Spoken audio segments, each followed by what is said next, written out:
Hola amigos, bueno, un saludo especial. Hoy es 19 de abril de 2020. Me ha parecido importantísimo que el Colegio de Abogados Penalistas de Colombia ha organizado diferentes ciclos de conferencias con unas ponencias muy interesantes, importantísimas, no solamente trayéndonos a tratadistas extranjeros como fue Jordi Ferrer, que arrancó al inicio, y otros. Y lo que falta, porque esto va hasta la próxima semana, pues por este tema de la cuarentena. Como nos hemos visto confinados en nuestras casas y apartamentos, a mí personalmente me ha dado ahora por hacerle el seguimiento a estas conferencias y también estudiar de mi cuenta. Y entonces, miren lo siguiente, esto es supremamente importante. Quizás de las cosas que yo puedo decir que me ha tocado esforzarme al máximo para poderles darles a ustedes esto, transmitirles estas ideas. Acaba de terminarse la conferencia de un brillante joven, creo que es de Cartagena, el doctor Enrique del Río. Y el tema que expuso fue la carga dinámica de la prueba en materia penal, pregunta, signo de interrogación.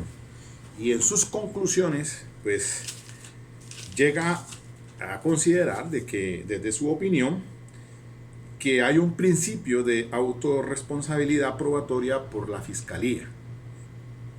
Y nos hizo también una referencia interesante de las sentencias, no solamente de la Corte Constitucional, sino de la Corte Suprema de Justicia, sobre algunos conceptos epistemológicos para llevar al convencimiento más allá de la duda razonable. Bueno, pues de eso voy a hablar hoy, porque voy a extraer las ideas principales. Quizás voy a tratar de hacerme entender y que quede esto no solamente para que ustedes lo tengan como punto de referencia en cuanto a las sentencias de la Corte Suprema de Justicia, haciéndole un escaneo a muchas de ellas, y vamos a ver lo siguiente. Bueno, ante todo, pues es importante, primero, que ustedes hayan visto la conferencia del doctor Enrique del Río, o si no lo han visto, pues ahí está en YouTube, ahí queda, por la dirección, pues, del Colegio de Abogados Penalistas de Colombia. Se hablan de, aquí cuando escuchamos al conferencista, al doctor Enrique del Río y otros que también expositores, hablan de los españoles, tratadistas españoles, Jordi Ferrer, Jordi Nieva. Yo cito a Daniel González, cito también a una chilena, Carmen Vázquez, cito también a Michele Tarufo, italiano. ¿Y por qué hago eso? Porque me he visto todos, y lo voy a dejar aquí a ustedes para que lo revisen antes de caer en la nota. Por eso es que es importante no solamente escuchar a los tratadistas extranjeros, sino también revisar las decisiones de la Corte Suprema de Justicia para entender entonces esto que habló Enrique del Río en su obra académica, si hay carga o no dinámica de la prueba.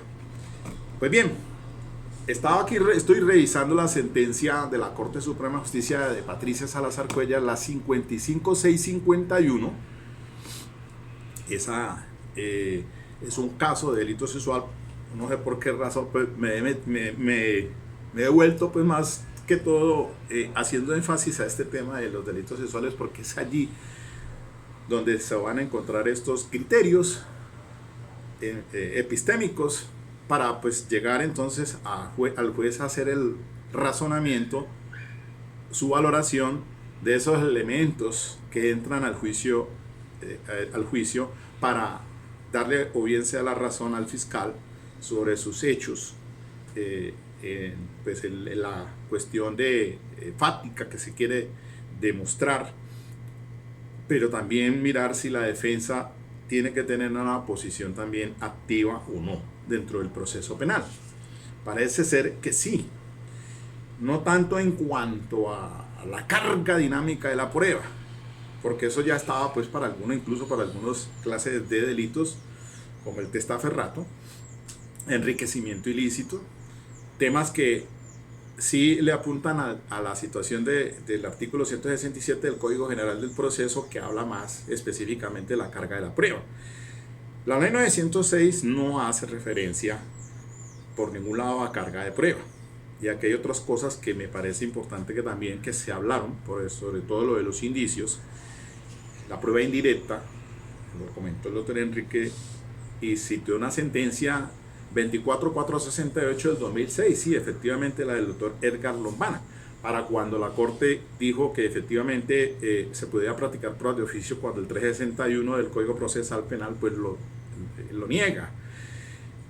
Sin embargo, entonces, mire que la Corte a inicio hizo en esa sentencia, y además de que en esa sentencia se habla desde de la prueba indiciaria, del indicio, del hecho indicador, para llevarnos a eso que queremos demostrar, se quiere demostrar, pero que se puede condenar únicamente con prueba indirecta, o sea, prueba indiciaria, sí, que no está como elemento de conocimiento en la disposición ya del Código de Procedimiento Penal, porque el 381 consagra como medios para conocimiento para condenar. Dice así: para condenar se requiere el conocimiento más allá de toda duda acerca del delito y la responsabilidad penal del acusado, fundado en las pruebas debatidas en el juicio. Bueno, pero los criterios de valoración del 380, los medios de prueba, los elementos materiales probatorios y la evidencia física se apreciarán en conjunto. Los criterios para apreciar cada uno de ellos serán señalados en el respectivo capítulo. El 382, medios de conocimiento.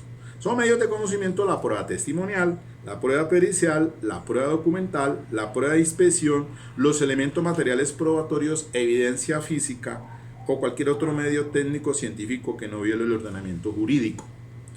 Y además de esto voy a citar el artículo 7 del Código como principio rector de la presunción de inocencia e indubio pro reo, porque aquí sí le asiste razón al expositor cuando dice pues que efectivamente, dice el inciso tercero, en ningún caso podrá invertirse esta carga probatoria. La del inciso segundo, que es ese de la autorresponsabilidad, lo que llama, sí, los principios de autorresponsabilidad probatoria por parte de la Fiscalía. En consecuencia, corresponderá al órgano de persecución penal la carga de la prueba acerca de la responsabilidad penal. La duda que se presente se resolverá a favor del procesado. Quizás al final de esta intervención mía, pues ustedes pueden tomar algunos partidos por alguna de las conclusiones, pero los estoy citando para que encontramos detractores no solamente de uno o de la otra, si hay o no hay carga dinámica procesal penal. Bueno, lo primero, también hay una vaina muy interesante aquí, y yo quizás me fui a conseguir este libro del doctor Andrés Nanclares Arango, Las tres ánimas del sistema penal acusatorio, porque él no está pues de acuerdo, tal como está ahora la ley 906, los criterios valorativos son otros. Más allá, pero no voy a entrar en ese, porque realmente no voy a entrar en esa discusión, porque realmente es complicado al hacerse referencia a la sana crítica, las reglas máximas de la experiencia, la lógica de la técnico-científica. Bueno, todo lo que le lleva a hacer el raciocinio al juez para tomar su decisión. Quizá la sana crítica, revisando la ley 600, pues sí la traía más específicamente cuando Por ejemplo, en materia de la prueba testimonial, dice la ley 600 que se aplicará la sana crítica. Quizás ahora no, el 402, que es la apreciación del testimonio, que quien haya tenido conocimiento personal, el 404, que es la apreciación del testimonio, ya no dice nada en relación con sana crítica. Pero aquí eso no quiere decir obviamente que como conceptos epistemológicos no se acuda a ellas, claro que sí. Bueno, pero mire que en esta sentencia 55651, en el ítem 7.2.2, dice: la concurrencia de hipótesis alternativas a la propuesta por el acusador que puedan catalogarse como verdaderamente plausibles puede generar duda razonable. El procesado comparece al juicio oral amparado por la presunción de inocencia, la que debe ser desvirtuada más allá de duda razonable. Sin ningún ánimo reduccionista, la jurisprudencia ha establecido que existe duda razonable cuando la defensa presenta una hipótesis alternativa, que si bien es cierto no debe ser demostrada en el mismo nivel de la acusación, sí debe encontrar un respaldo razonable en las pruebas, al punto de poder ser catalogada como verdaderamente plausible. Cita la sentencia de la Corte Suprema, radicado 37175 del 12 de octubre de 2016. Pues bien, fíjense que revisando mis documentos, mis agendas, yo ya había estudiado dos sentencias de la Corte Suprema de Justicia que son muy importantísimas en este tema sobre los criterios epistémicos, sobre lo que comentó el doctor Enrique de los Ríos, el principio de razón suficiente, y también eso de el principio de economía o el rasero de Ockham, que son criterios en sana crítica que se utilizan. Y las dos sentencias más puntuales en las que se habla de esta situación es el radicado 33837 del 18 de marzo del 2015, con ponencia de Eugenio Fernández Carlier. Pero hay un salvamento de voto de José Leonidas Busto Martínez supremamente interesante, porque dice que la Corte Suprema se inventó otro modo de razonar o llegar a una conclusión de esos hechos fácticos con los elementos de prueba, y la conclusión que no estaba señalada ni en la Constitución Política ni en el Código de Procedimiento Penal. Sin embargo, pues por cuestión del tiempo yo creo que aquí no me daría espacio, pero sí voy a hacer referencia de que esta sentencia que acabo de mencionar, pues muy puntualmente dice sobre el principio de razón suficiente y modelo objetivo de conocimiento de confrontación o refutación. Y entonces esto es lo que critica en el salvamento el doctor José Leonidas.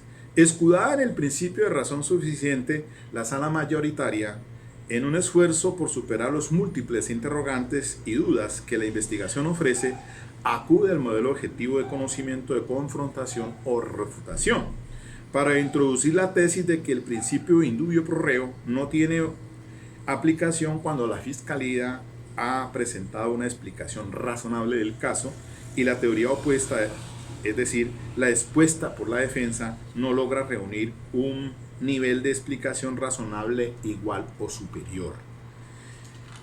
Esto de las teorías de refutación, pues obviamente obedece a que el Código de Procedimiento Penal actual, la ley 906, efectivamente habla de teoría del caso, 371 de mal no estoy, en la que la Fiscalía sí tiene la obligación, más no la defensa, y en eso sí tiene razón lo que dice Enrique del Río, que es uno de los criterios para considerar que no existe carga dinámica probatoria en penal, y efectivamente tampoco puede llegar a, pues es decir, no hace una teoría del caso la defensa. Sin embargo, la Corte sí empezó a dar puntadas en ese tema de que sí se debe elaborando una teoría del caso que si no se hace es solamente en el evento donde la fiscalía no tenga unos elementos de prueba robustos, pero que en los demás casos sí.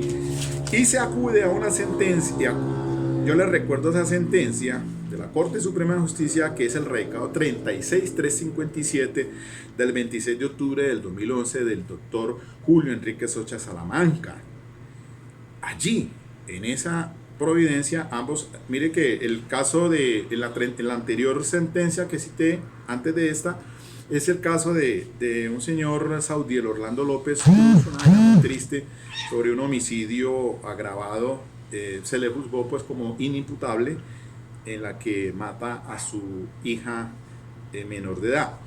Y él trata de suicidarse, y ahí se va pues generando un tema muy interesante en esa sentencia, que se la recomiendo porque pues fue absuelto en primera y en segunda instancia, y la Corte Suprema de Justicia condena, revoca para condenar. Bueno, ahí hay un tema muy importante en relación con eso, porque escuchando por ahí un conferencista que hablaba de la doble conformidad, ¿no? O sea, la apelación de esas sentencias, y en razón de que, pues, eso fue una ponencia interesante del doctor, que se la recomiendo también que la revisen. Pero bueno, no me voy a meter en eso, pero en este caso pues había sido absuelto en primera y en segunda instancia, y viene la condena de la Corte, y entonces dice, bueno, por decir en ese caso, ¿cómo se apela de la sentencia de la Corte Suprema de Justicia, que es condenatoria? Pues primera vez que sale condenado. En fin, el asunto es que allí pues se aborda todo esto del el modelo objetivo de conocimiento, de confrontación o refutación, y la efectividad de la garantía judicial de la presunción de inocencia. Entonces, dice, para que entremos en discusión, porque esto es algo que debe generar debate. Dice la página 95 de la sentencia, y ahora sigo con la otra que acabo de mencionar de Julio Enrique Socha. La página 95 dice el salvamento de votos de José Leonidas. En resumen, la premisa empleada por la sala mayoritaria para solucionar el presente caso, usada implícitamente en el fallo 41778 del 5 de marzo del 14, donde también se salvé voto, dice él, tiene como consecuencia práctica que todo procesado, bajo circunstancias excepcionales, debe construir un discurso sustentado en medios probatorios, encaminado a demostrar las circunstancias de tiempo, modo y lugar en que ocurrió la conducta punible, siéndole obligatorio indicar con algún grado de certeza que ha sido el verdadero autor de la conducta que le ha sido imputada.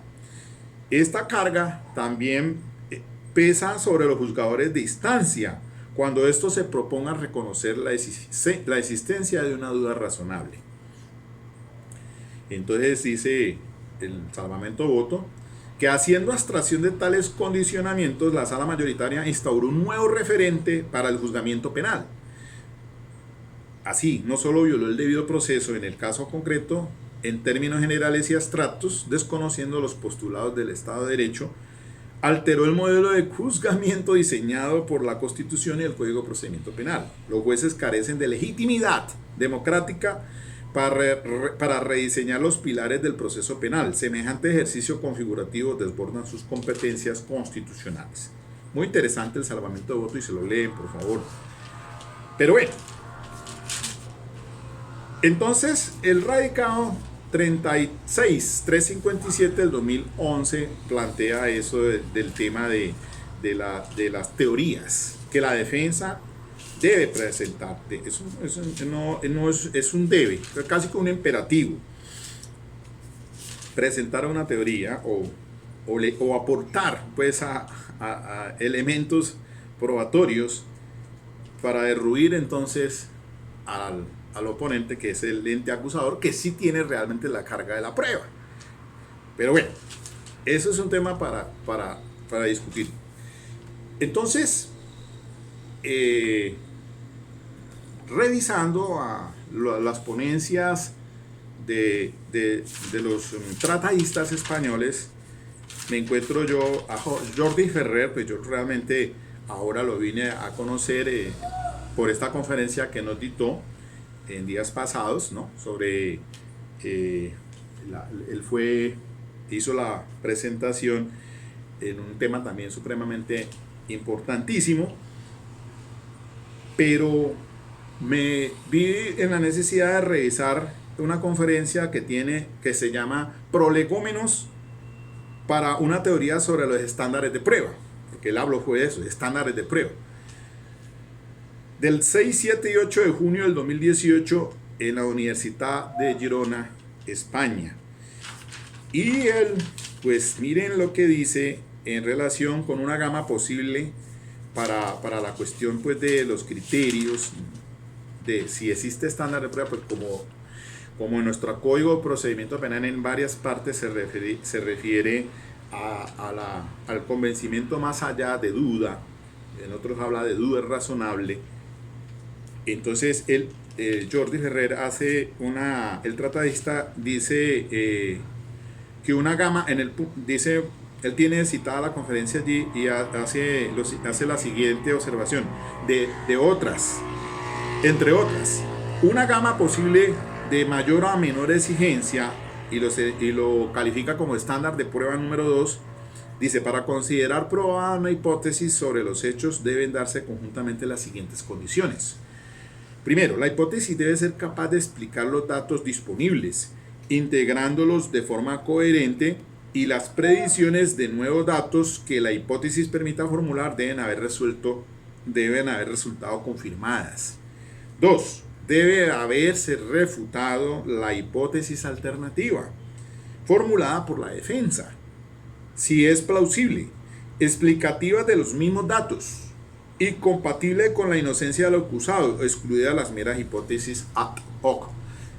Entonces, según eso, mire la Corte lo que está diciendo aquí en su ítem 7.2.2 de la Providencia 55651, un caso también muy interesante, de las máximas de experiencia, de sana crítica. Este señor lo condenaron, lo absolvió en primera instancia, fue absuelto en primera instancia, y el tribunal lo condena por un delito sexual, actos sexuales, una niña de 12 años. Yo le llamo el caso de la volqueta, porque pues, esto sucede en un parqueadero donde él tenía su vehículo, esa volqueta, un taller de mecánica. Y entonces, este caso, la Corte pues casa a favor, o sea, absolviéndolo, porque realmente, mire, en este punto, por eso este ítem allí, la defensa presentó, dice así, entonces, dice la jurisprudencia que ha establecido que existe duda razonable cuando la defensa presenta una hipótesis alternativa, que si bien es cierto no debe ser demostrada al nivel de la acusación, esta por lo menos debe ser catalogada verdaderamente plausible. Entonces, la pregunta pues viene nuevamente. Entonces, como una cosa es las pruebas, digámoslo así, que entran al juicio oral, y mire que por eso es que volviendo a revisar 3 sentencias de la Corte Suprema de Justicia, que son los radicados 44056 del 2015, esa vino después de la 46153, esa fue de septiembre del 2015, de la doctora Patricia Salazar Cuellar, que es para mí una sentencia matriz, así como les llamo yo, porque son columna vertebral frente a las posiciones que va asumiendo la Corte, porque es que la Corte ha venido matizando los temas. La 43866 del 2016 y la 43916 del 2016. 3 sentencias muy importantísimas en el tema de la prueba de referencia, como dice el 381, que en su parte final no se podrá dictar sentencia condenatoria exclusivamente en prueba de referencia. Por eso es que la Corte, entonces, en el tema de los delitos sexuales, pues como hay dos situaciones que suelen pasar a puerta cerrada, no hay nada más que, aparte de la víctima, entonces se queda huérfana muchas veces para la demostración, llevar los elementos o los de prueba o los insumos al juicio oral para probar por parte del ente acusador. Entonces matizó la Corte Suprema y empezó a hablarnos en estas tres decisiones sobre cómo, sobre las declaraciones rendidas por fuera del juicio oral por parte de los menores que han sido víctimas de delitos sexuales. Antes de la ley 1652 del 2013, que fue la que introduce entonces como prueba de referencia del 438 las declaraciones de los menores víctimas de delitos sexuales. Entonces, el manejo que le ha venido dando es porque realmente el 381 tiene un valor suasorio a la prueba de referencia. Por eso decía por allí que es que no hay que confundirla con el tema de los indicios o los hechos indicadores que nos van a demostrar como prueba indirecta. De allí que yo le hice la pregunta, por eso al doctor Jordi Ferrer, en el tema, me la hizo Alejandro, que fue el doctor Alejandro, hizo la pregunta porque él estaba moderando allí el panel, la conferencia del tratadista Jordi Ferrer. Entonces, sobre el tema de la corroboración periférica, pues quién mejor que él para que nos absolviera el tema, toda vez que esto de la corroboración periférica viene desde de España, eso es el derecho comparado español. Es decir, que sumándole a la prueba de referencia hechos indicadores o prueba indiciaria, puede dictarse sentencia condenatoria. ¿Sí? Y entonces viene ahí por eso es que me parece interesante la discusión.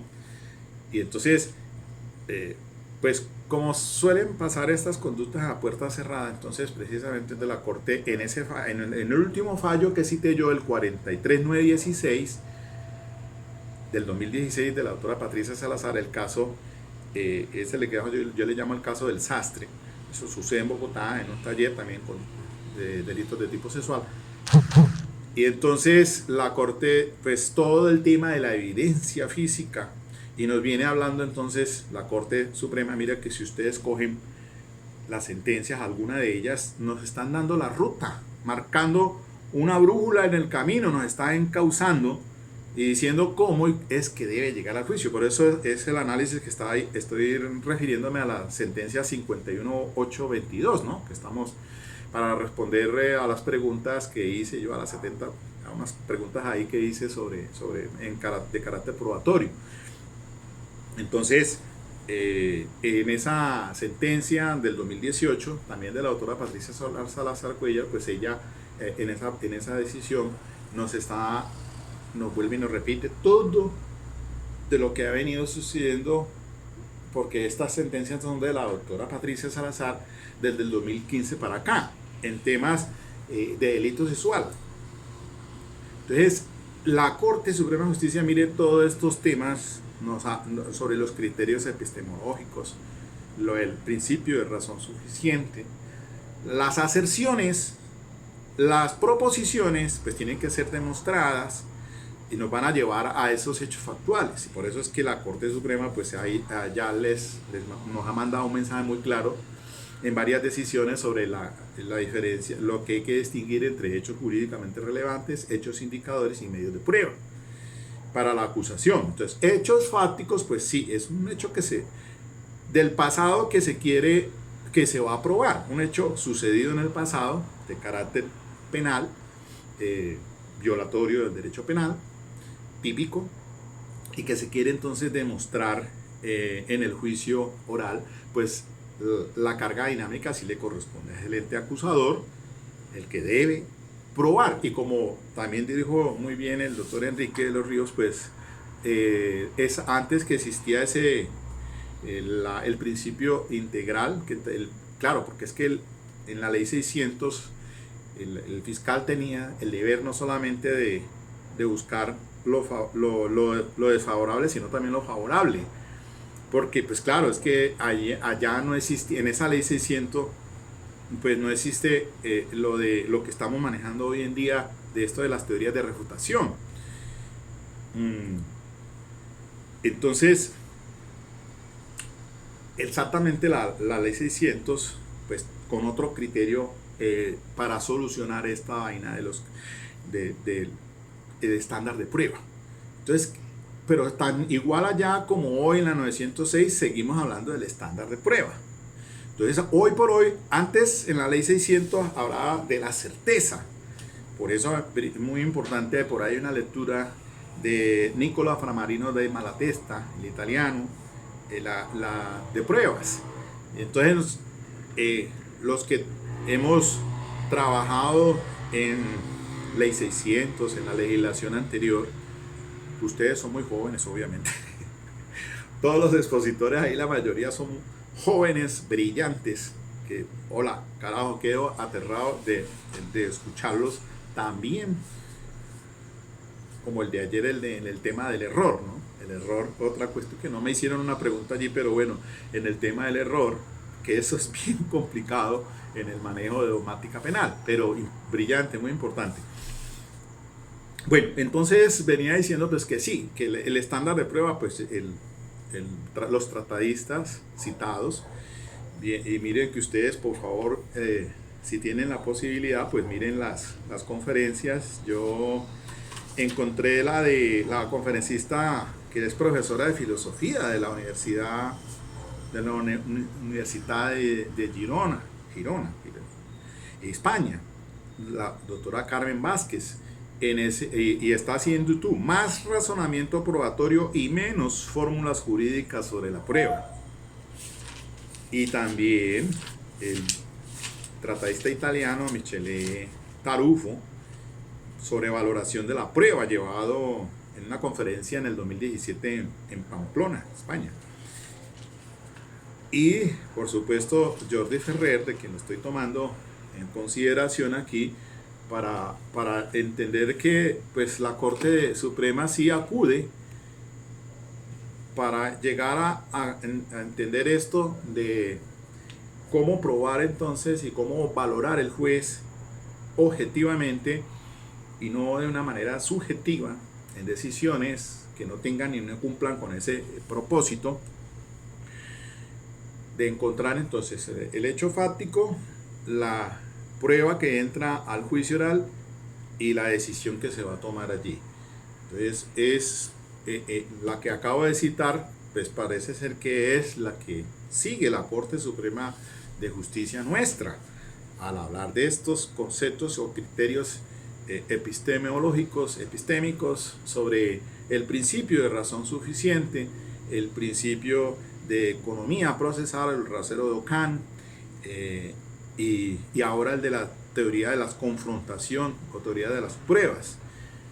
Entonces, miren ustedes que es supremamente importante hacer ese debate en este tema, porque hoy por hoy entonces, pues uno sí, cuando estamos en representación, ya sea de confianza o sea como defensor público, ya cuando nos encontramos en la fase de la audiencia preparatoria, miren que yo cuando entraba a esas audiencias en infancia y adolescencia como defensor público, lo primero que le decían a uno, el juez se aterraba de que uno llegara sin nada. Entonces el fiscal con sus elementos de prueba allí para hacer las solicitudes probatorias, y entonces como que decíamos nosotros cuando nos preguntaban en la defensa qué va a descubrir, la defensa qué va a presentar. Nada, señor juez, le pelaban los ojos a uno como para que le echáramos gotas, porque como que nada. Entonces se les hace en esa situación de por qué no puedo hacer una defensa pasiva. Sí, claro que sí, es posible. Obviamente que la Corte ha venido recomendando pues que sí, que se debe presentar algo, un trabajo. Por eso ahora los investigadores vamos cogidos de la mano con el grupo de investigación para tratar de entonces de presentar algo en defensa de esa persona, que así debe ser. No es que sea un imperativo, una camisa de fuerza, la carga dinámica, la prueba por parte de la defensa, pero sí es conveniente que la defensa pues trate de presentar, porque si yo escucho a la persona y me refiere honestamente los hechos fácticos, cómo sucedieron las cosas, y nos encontramos pues que no es como lo está acusando el fiscal. ¿Cuántas personas no hay condenadas sin nada, con una cuestión subjetiva del juez, porque es su parecer? Como me pasó tal vez en alguna audiencia de cuando entré con un señor en un caso, el juez de garantías, en su inferencia razonable, dijo esto. Este señor es como el gato, una persona de día uno y de noche otro. Estaba sindicado un presunto asunto allí de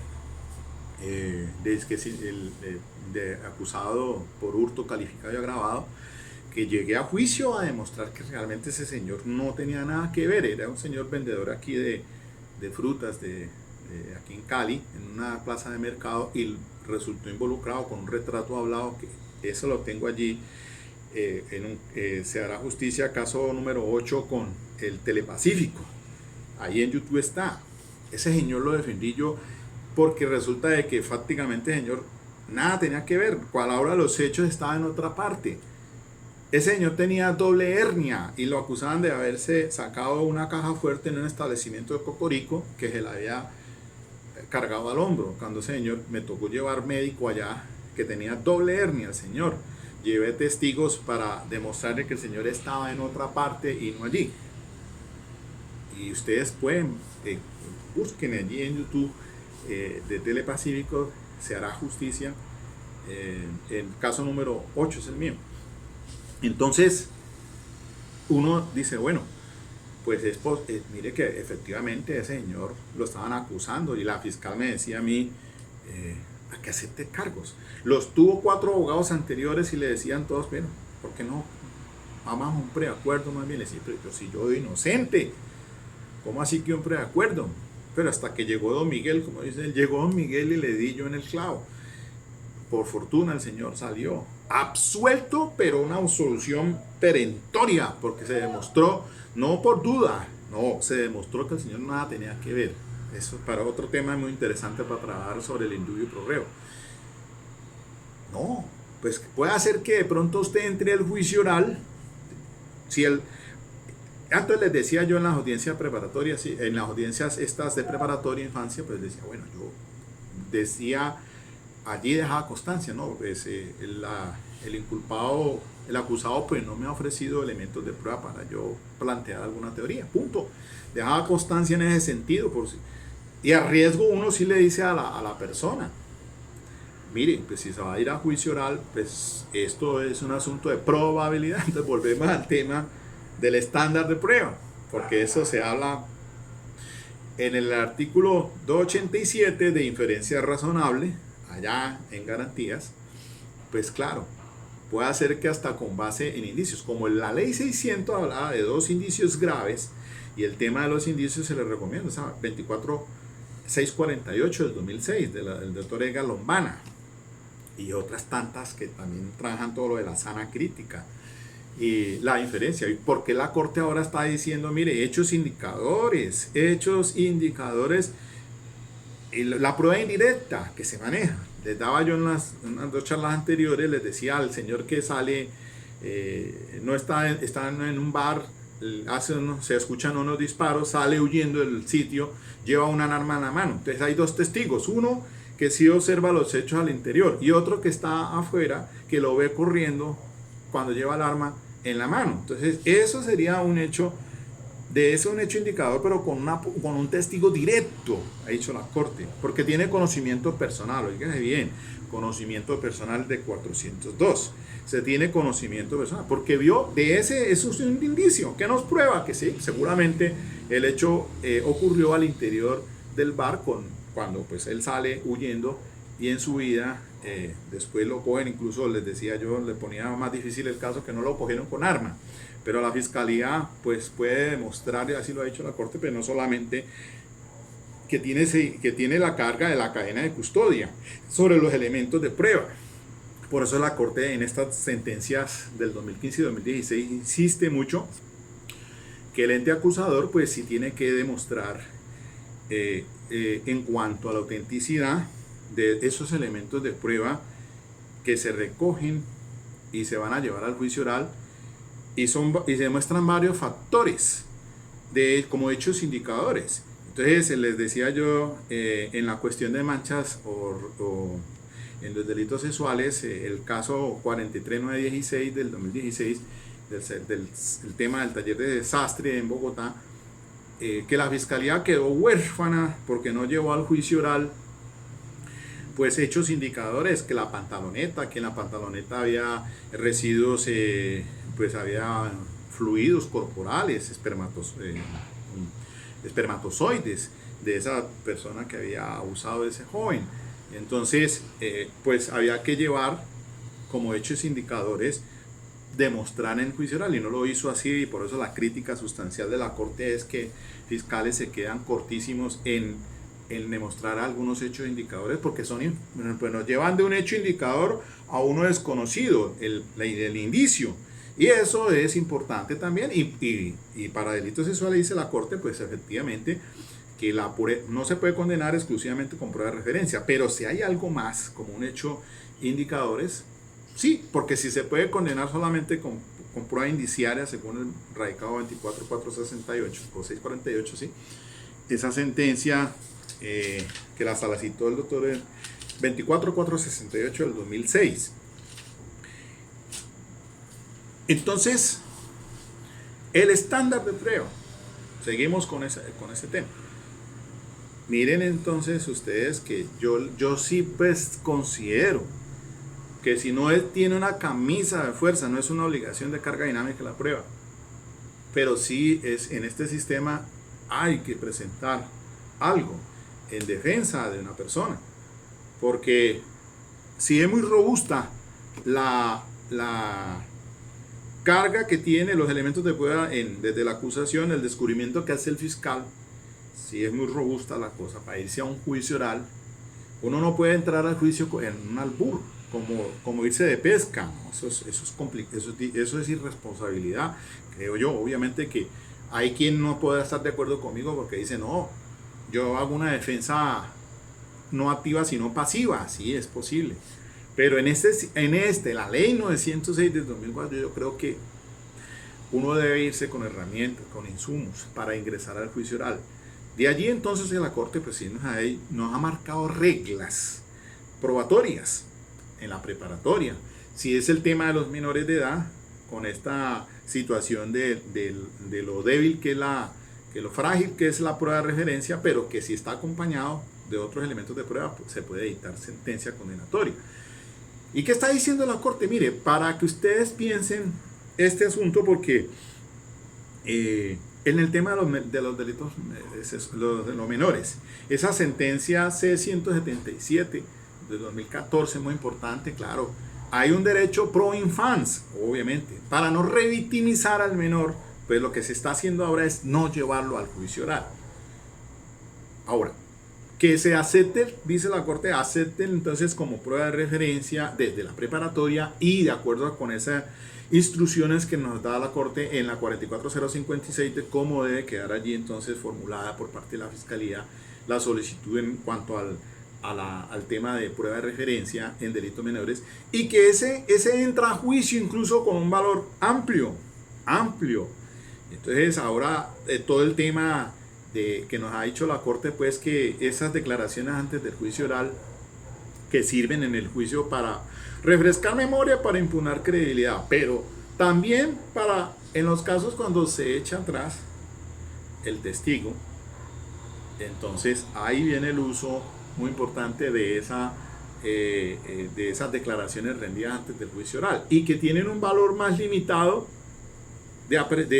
incluso para que entre el juicio oral, porque es a través de la lectura, ni siquiera como como ofrecida como elemento de prueba que entre al juicio, sino desde lo que se lee allí para que entre al juicio oral y comprendamos el tema del testimonio adjunto que ha dicho la Corte Suprema de Justicia, pues en esos casos donde o se retrata o se echa para atrás el declarante. Pero como en los menores el caso es más complicado, no se quiere revictimizar al menor, pues entonces efectivamente la Corte incluso dice: señores fiscales, a cambio de eso, para que no entren con una prueba de referencia menguada, prueba anticipada, mis hermanos. Artículo 254.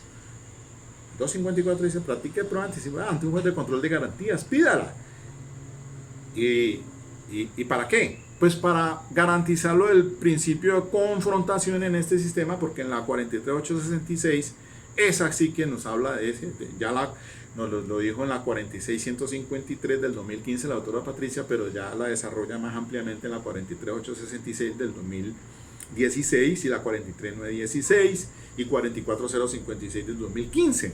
Entonces, en esto de la confrontación, claro, hay que tener el testigo allá face to face, pero cuando se tratan de delitos sexuales, pues es más complicado porque hay un derecho pro infancia en favor del menor, de no revictimizarlo, porque si el menor está ya en un tratamiento, ya está psicológicamente, está recuperándose, y llevarlo al juicio de otra vez por presentarlo allá y exponerlo a esa confrontación es complicado. Entonces, para que no entre esa prueba de referencia menguada, entonces, señores fiscales, la prueba anticipada, y entonces para que la defensa vaya a esa audiencia y ejerza el derecho de contradicción y de confrontación. Y eso en el derecho comparado sí es aplicable. Mira lo que está diciendo la Corte Suprema. Entonces la Corte ha venido explicándonos varios temitas allí. Por eso es que yo me retroalimento mucho de esas conferencias del Colegio de Defensores Abogados Penalistas de Colombia. Un aplauso, doctor Francisco Bernate, a Iván Cancino, Santiago Tres Palacios y todos, muy bueno, excelente. Los felicito muy bien por ese trabajo que están haciendo y me la voy a dar aquí hasta el 26.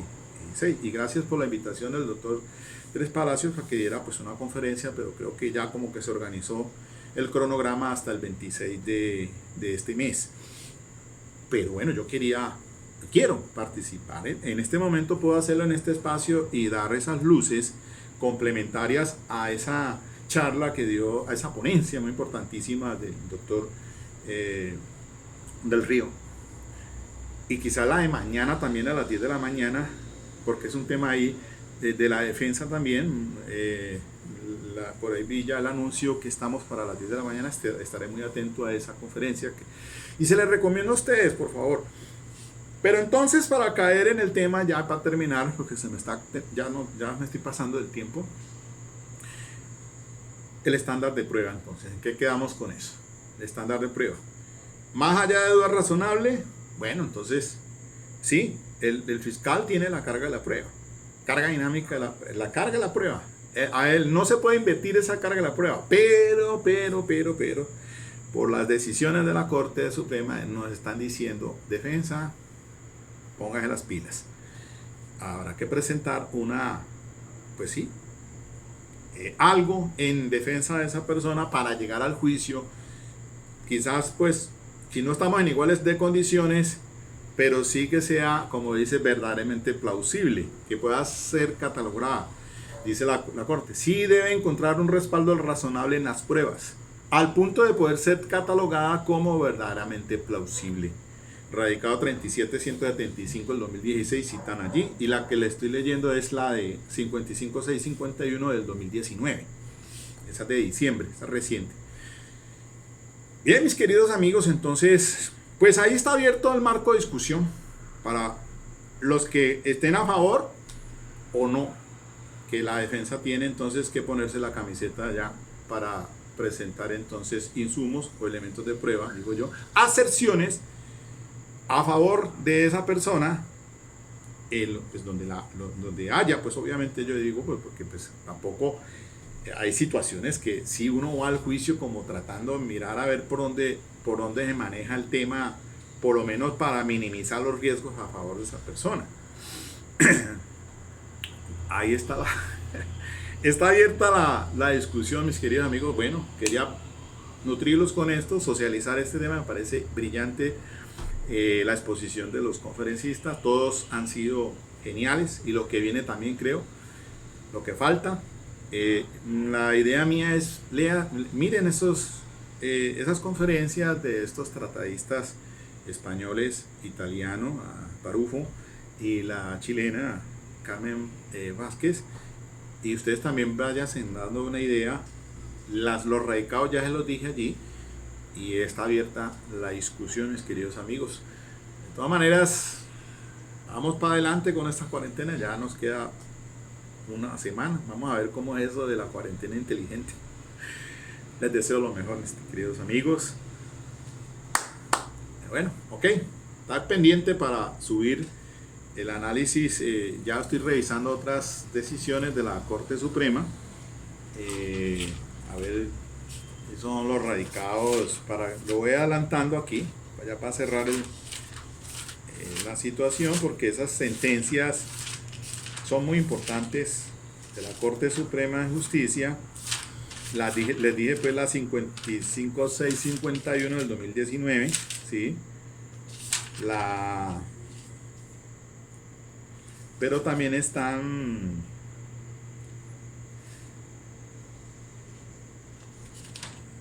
a ver, estas 55651, y hay otras sentencias también de la doctora Patricia Salazar para revisarla.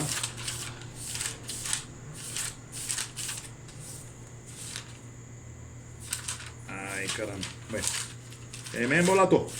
Bueno, después les digo entonces a ver cuáles son esas 55957, estas de febrero, de ahorita, del 2020. El caso José Dionisio, les llamo así porque lo condenaron a este señor. Superó el estándar menguado del artículo 381. Mire, el estándar menguado pues supera en este caso el estándar menguado de la prueba de referencia para condenarlo. Es un caso de delito sexual también. Esas dos así les adelanto.